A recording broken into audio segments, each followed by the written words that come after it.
10분 만에 끝내는 빅데이터 수학 ADSP 기출문제 18회 핵심 키워드 과목 3편 객관식 17번부터 26번까지입니다.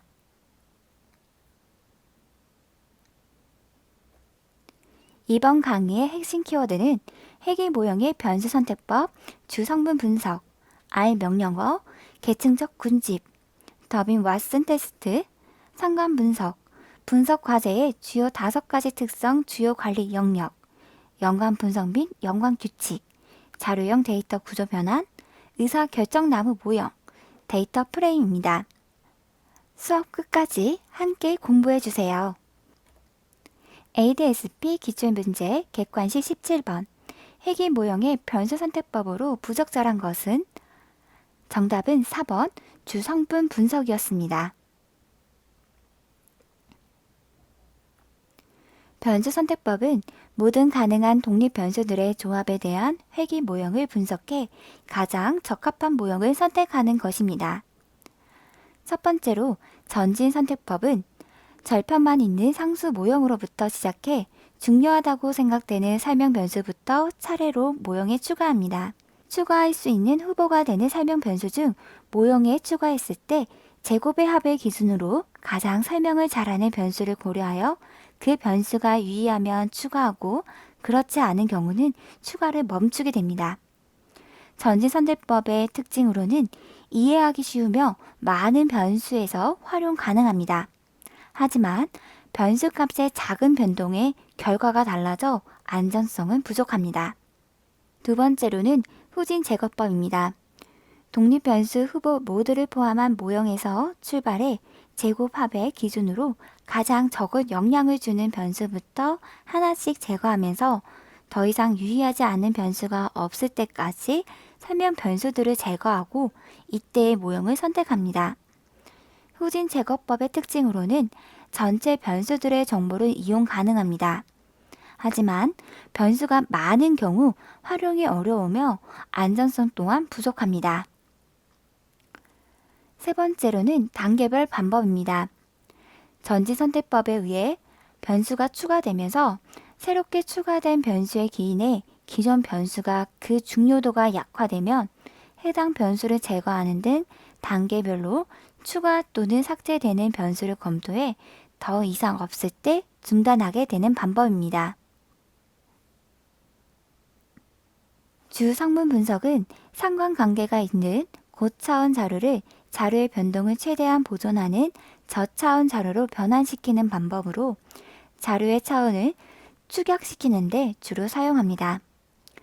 주성분 분석의 분석 목표는 어떤 결과에 영향을 미치는 요인들 사이의 관계와 핵심 요인의 선별입니다. 어떤 특정 값의 변화 요인이 되는 값들이 세 개의 차원이라고 할 때 각 차원들 중에 어떤 것이 특정 값에 가장 큰 영향을 미치는지, 각 차원은 다른 차원의 영향력과 어느 정도 겹치는지를 분석하게 됩니다.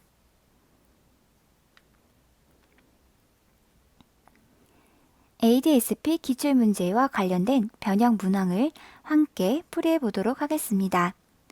아래 변수 선택 방법 중 다중회귀 분석을 위해 사용되는 방법으로만 나열되어 있는 것은 무엇인가?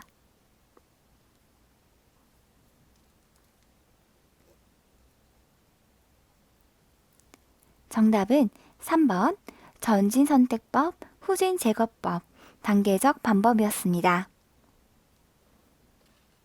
ADSP 기출문제 객관식 18번 크레딧 데이터를 통한 회귀 그래프를 보고 적절한 R 명령어는? 정답은 3번이었습니다.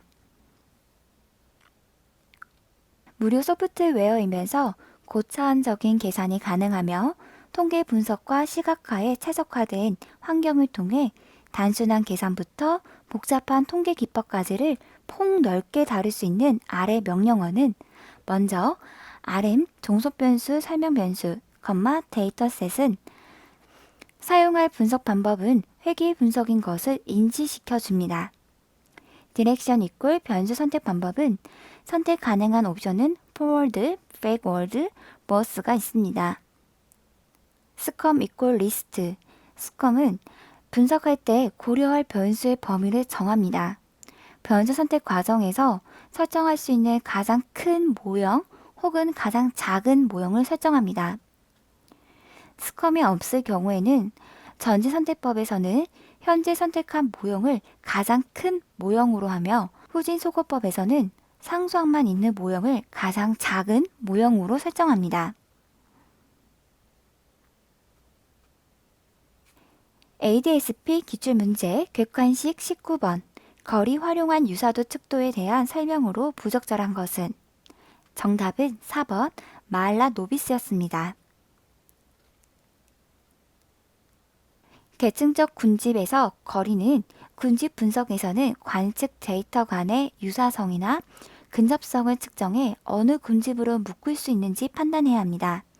이때 계층적 군집은 가장 유사한 개체를 묶어 나가는 과정을 반복하여 원하는 개수의 군집을 형성하는 방법입니다.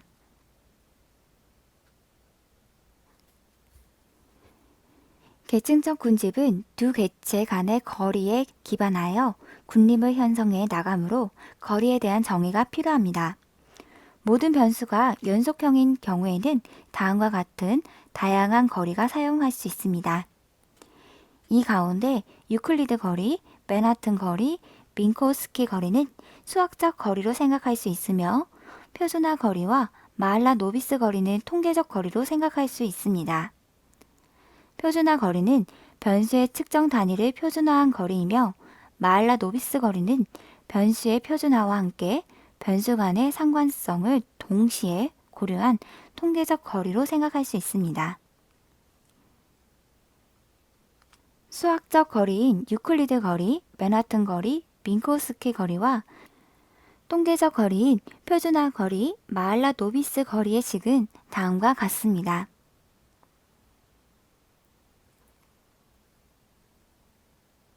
ADSP 기출문제와 관련된 변형 문항을 함께 풀이해 보도록 하겠습니다.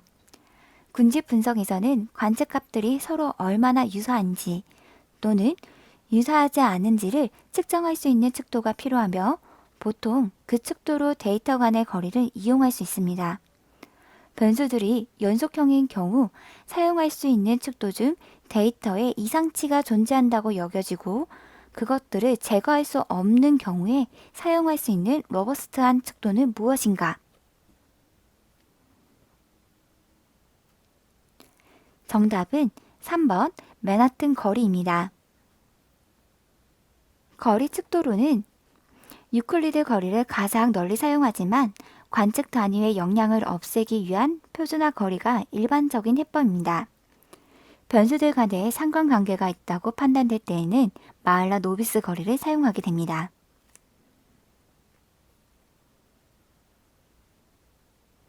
ADSP 기출문제 객관식 20번 데이터 정규 확인 방법이 아닌 것은? 정답은 더빈 왓슨 테스트였습니다. 더빈 왓슨 테스트의 정의는 주어진 데이터를 바탕으로 계열 상관의 유무를 검증하는 통계량이며 회귀 분석의 잔차에서 자기 상관관계를 측정할 수 있습니다. 여기서 회귀 분석은 하나 또는 그 이상의 독립 변수들이 종속 변수에 미치는 영향을 추정할 수 있는 통계 기법입니다. 잔차는 회귀식에 의해 추정된 값과 실제 값의 차이를 말합니다. 더빈 왓슨 테스트 통계량 수치는 통계량 수치가 0이나 4에 가까울수록 오차 변수들 사이의 상관관계는 큰 것입니다. 2에 가까울수록 상관관계는 적은 것입니다. 시계열 관계가 있다는 의미는 DL과 DU는 아래 더빈 왓슨 테이블에 따라 달라집니다.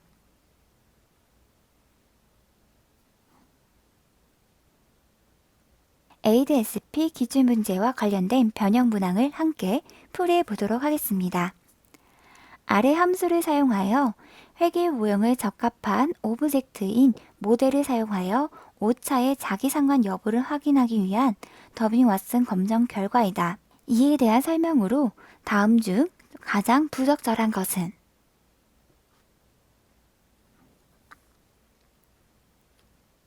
정답은 3번입니다. DW 통계량의 값은 더빙 왓슨 통계량이므로 주어진 더빙 왓슨 검정 결과에 통해 1.935임을 알 수 있습니다. 유의수준 0.05 하에서 p-밸류가 0.666으로 0.05보다 크므로 잔차에 자기 상관이 유의하지 않아 잔차가 독립이라고 가정할 수 있습니다. 또한 검정의 기물가설은 자기 상관 계수가 0과 같다라고 할 수 있습니다. ADS-픽 기출문제 객관식 21번. 상관 분석에 대한 설명이 잘못된 것은? 정답은 4번 종속변수 값을 예측하는 선형 모형 추출 방법이다. 상관 분석은 데이터 안에 두 변수 간의 관계를 알아보기 위해 합니다. 두 변수의 상관관계를 알아보기 위해 상관계수를 이용합니다. 상관계수에는 등간척도 이상으로 측정되는 두 변수들 간의 상관관계를 측정하는 데 쓰이는 피어슨 상관계수와 서열척도인 두 변수들의 상관관계를 측정하는 데 사용되는 스피어만 상관계수가 있습니다. 상관계수는 마이너스 1에서 1 사이의 값으로 양수이면 양의 상관, 음수이면 음의 상관으로 표현하고 상관계수가 0이면 데이터 간에 상관이 없다는 것을 표현해 줍니다.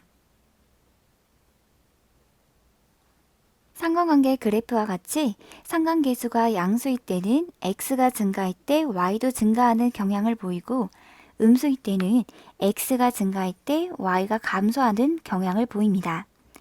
산점도가 직선에 가깝게 분포하면 상관계수의 절대값이 1에 가까워지고 이는 강한 상관관계를 반영합니다. 산점도가 직선에서 넓게 퍼져 x와 y의 직선상의 관계가 희미할수록 상관계수는 0에 가까워집니다.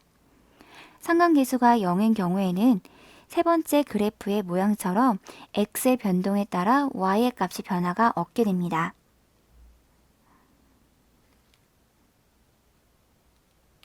회귀분석이란 하나 또는 그 이상의 독립변수들이 종속변수에 미치는 영향에 대해 추론할 수 있는 통계 기법입니다. 영향을 받는 변수를 종속변수 또는 반응변수라고 하고 영향을 주는 변수를 독립변수 또는 설명변수라고 합니다. 단순 선형 회귀분석은 회귀분석 중 가장 단순하며 한 개의 독립변수와 하나의 종속변수로 이루어져 있으며 즉 독립변수와 종속변수와의 관계는 직선입니다. 단순 선형 회귀 모형이 종속변수의 변동을 설명하는 데 충분하지 않다면 두 개 이상의 독립변수를 사용하여 종속변수의 변화를 설명하는 다중 회귀 분석을 실시할 수 있습니다. 독립변수가 둘 이상인 경우 다중 선형 회귀 분석이라고 할 수 있습니다. 선형 회귀 분석의 가정으로 먼저 선형성은 독립변수의 변화에 따라 종속변수도 일정 크기로 변하는 것으로 입력변수와 출력변수와의 관계가 선형관계가 있습니다. 독립성은 잔차와 독립변인의 값이 관련이 없어야 합니다. 등분산성은 독립변인이 모든 값에 대한 오차들의 분산이 일정합니다. 비상관성은 관측치들의 잔차들끼리 상관이 없어야 하며 전상성은 잔차항의 정규 분포를 이루어야 합니다.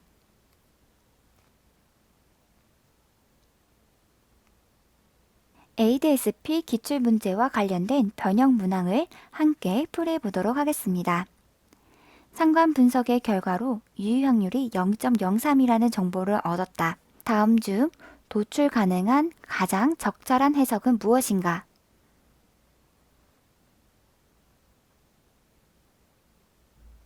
정답은 2번입니다.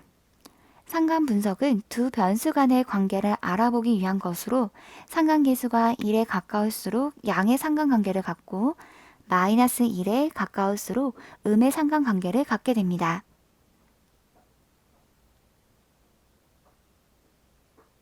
ADS-P 기출문제 객관식 22번. 데이터 마이닝 추진 단계 중 목적 변수 등 데이터를 준비하는 단계는?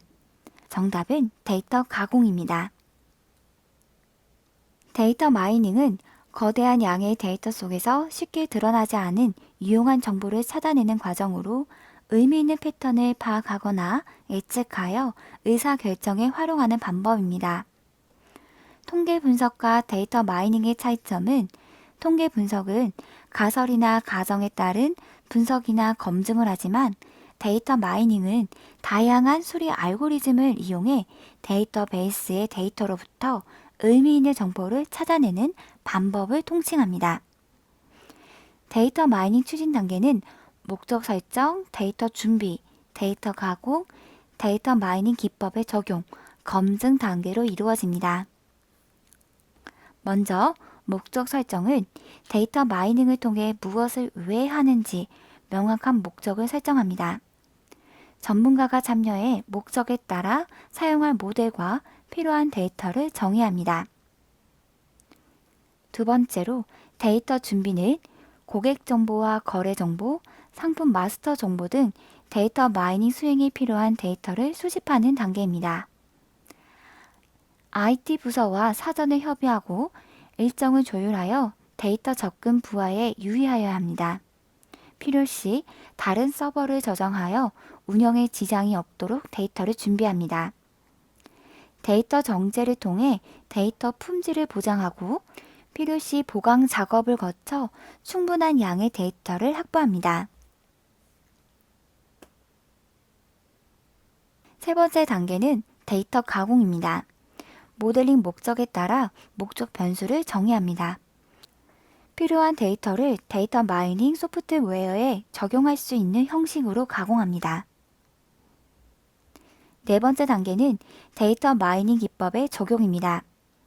1단계인 목적 설정에서 명확한 목적에 맞게 데이터 마이닝 기법을 적용하여 정보를 추출합니다. 마지막 단계로는 검증 단계입니다. 마이닝으로 추출된 정보를 검증하는데요.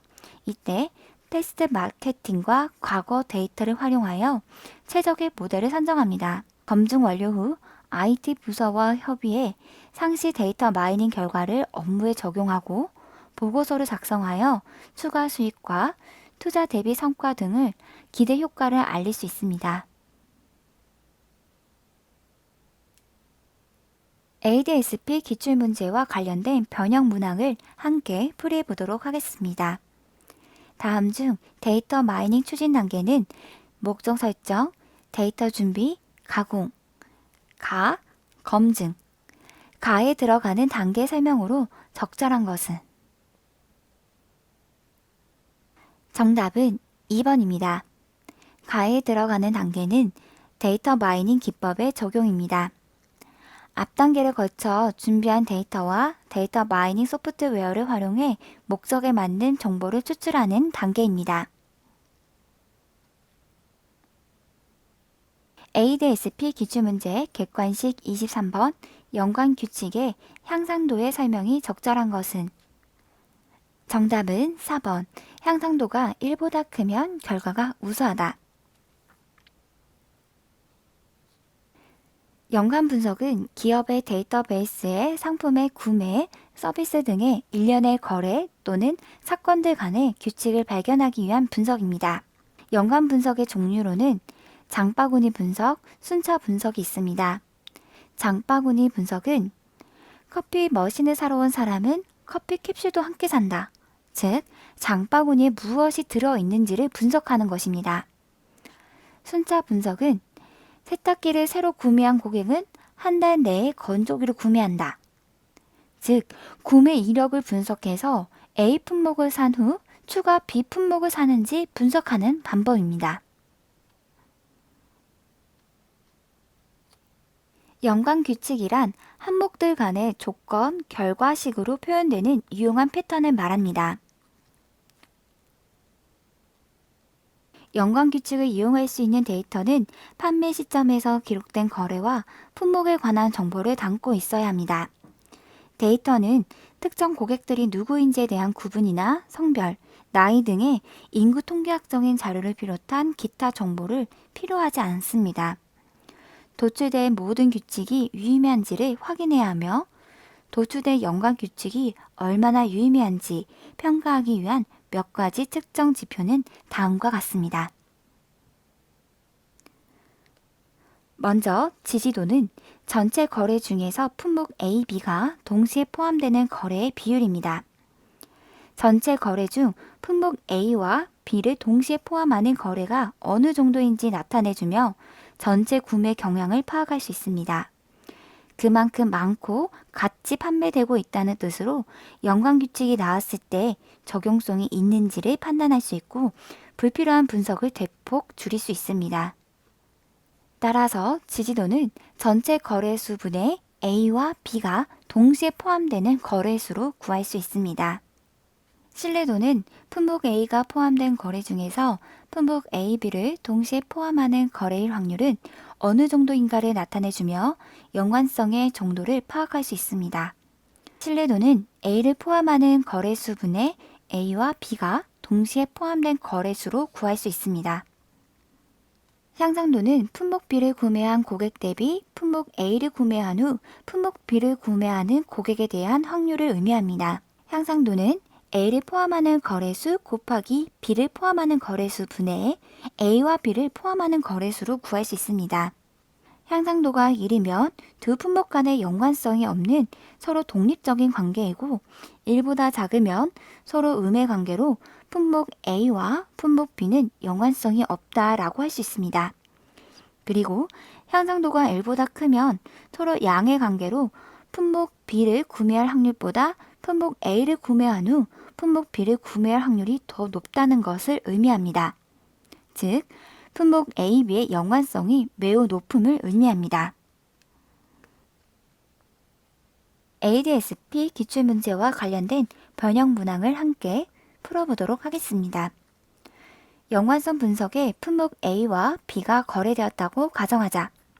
품목 A가 주어지지 않을 때의 품목 B의 확률에 비해 품목 A가 주어졌을 때의 품목 B의 확률의 증가 비율을 나타내는 연관성 분석의 측도는 무엇인가? 정답은 2번 향상도입니다.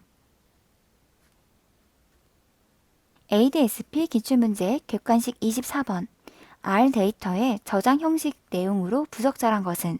정답은 4번이었습니다. 자료용 데이터 구조 변화는 R에서 개체는 다양한 형태를 가질 수 있습니다. 예를 들어 문자형 변수, 실수형 변수, 논리 연산자, 팩터 데이터 프레임 등이 있습니다. 주어진 개체의 데이터 구조를 다른 구조로 바꾸고자 할 때 다음과 같은 함수들을 사용해 변환할 수 있습니다. 먼저 as 데이터 프레임 x 데이터 프레임 형식으로 변환한다 라는 뜻이며 as 리스트 x는 리스트 형식으로 변환한다. as 매트릭스 x는 행렬 형식으로 변환한다. as 벡터 x는 벡터 형식으로 변환한다. as 팩터 x는 팩터 형식으로 변환한다 라는 뜻입니다. ADS-P 기출문제와 관련된 변형 문항을 함께 풀이해 보도록 하겠습니다. 다음 중 R에서 가능한 데이터 유형에 대한 설명으로 적절하지 않은 것은?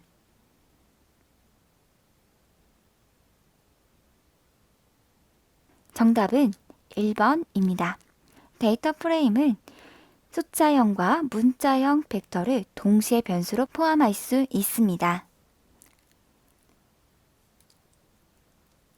ADS-P 기출문제 객관식 25번 의사결정 나무의 해석으로 부적절한 것은?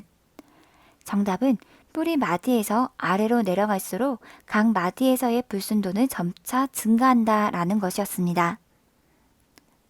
의사결정 나무 또는 나무 모형은 의사결정 규칙을 나무 구조로 나타내어 전체 자료를 몇 개의 소집단으로 분류하거나 예측을 수행하는 분석 방법입니다.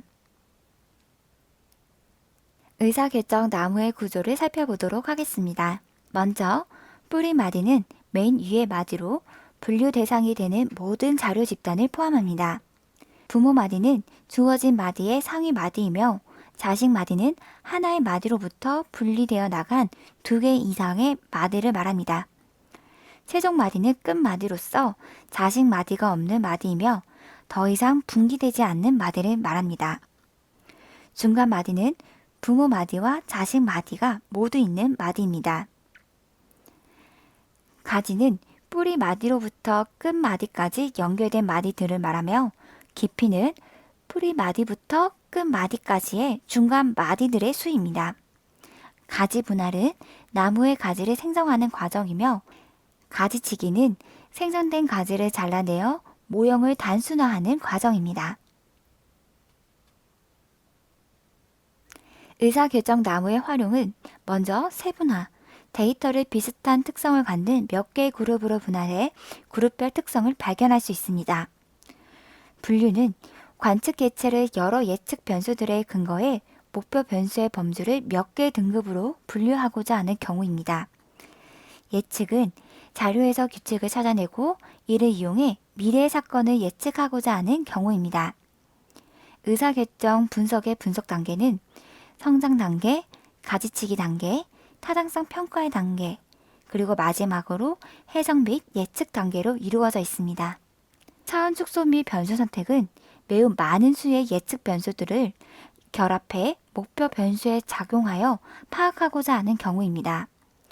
교후 작용 효과의 파악은 여러 개의 예측 변수들을 결합해 목표 변수에 작용하여 파악하고자 하는 경우이며 범주의 병합 또는 연속형 변수에 이산하는 범주형 목표 변수의 범주를 소수의 몇 개의 병합하거나 연속형 목표 변수를 몇 개 등급으로 이산화하고자 하는 경우입니다. 불순도에 따른 분할 축도는 카이 제곱 통계량, 진위지수, 엔트로피 지수입니다. 의사결정 나무 모형의 장단점을 대하여 살펴보도록 하겠습니다. 먼저 장점은 구조가 단순화하여 해석이 용이합니다. 유용한 입력 변수의 파악과 예측 변수 간의 상호작용 및 비선형성을 고려하여 분석을 수행할 수 있습니다. 그리고 선형성, 정규성 등 분산성 등의 수학적 가정이 불필요한 비모수적 모형입니다. 단점으로는 분류 기준 값의 경계선 근방의 자료값에 대해서는 오차가 클수록 로지스틱 회귀와 같이 각 예측 변수의 효과를 파악하기 어렵습니다. 또한 새로운 자료에 대한 예측이 불안정할 수 있습니다. ADS-P 기출문제와 관련된 변형 문항을 함께 풀어보도록 하겠습니다.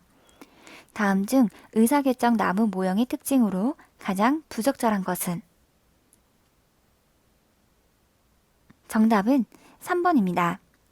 의사결정 나무의 특징은 비정상적인 잡음에 민감하지 않으며 비모수적 방법으로 설명이 용이하고 계산이 단순하고 빠르게 할 수 있습니다. ADS-P 기출문제 객관식 26번. 각 열이 서로 다른 타입의 데이터 구조가 가능한 것은? 정답은 4번 데이터 프레임입니다. 데이터 프레임은 강력하고 유연한 구조로 SAS의 데이터셋을 모방해서 만들어집니다. 그 특징으로는 데이터 프레임의 리스트의 원소는 벡터 또는 요인이며 그 벡터와 요인은 데이터 프레임의 열이 됩니다. 벡터와 요인들은 동일한 길이이며 동일한 벡터와 요인들은 데이터 프레임을 사각으로 만듭니다. 열에는 이름이 있어야 합니다. ADS-P 기출문제와 관련된 변형 문항을 함께 풀이해보도록 하겠습니다. 데이터 프레임 A는 아래와 같이 5개의 관측치와 2개의 변수 x, y를 가지고 있다. x의 평균과 y의 평균을 구하기 위한 명령어로 적절하지 않은 것은? 정답은 1번입니다. apply a, 1, b는 각 행의 평균을 계산하는 것이며 apply a, 2, b는 각 열의 평균을 계산할 때 사용합니다. 10분 만에 끝내는 빅데이터 수학. 구독과 좋아요를 눌러주세요.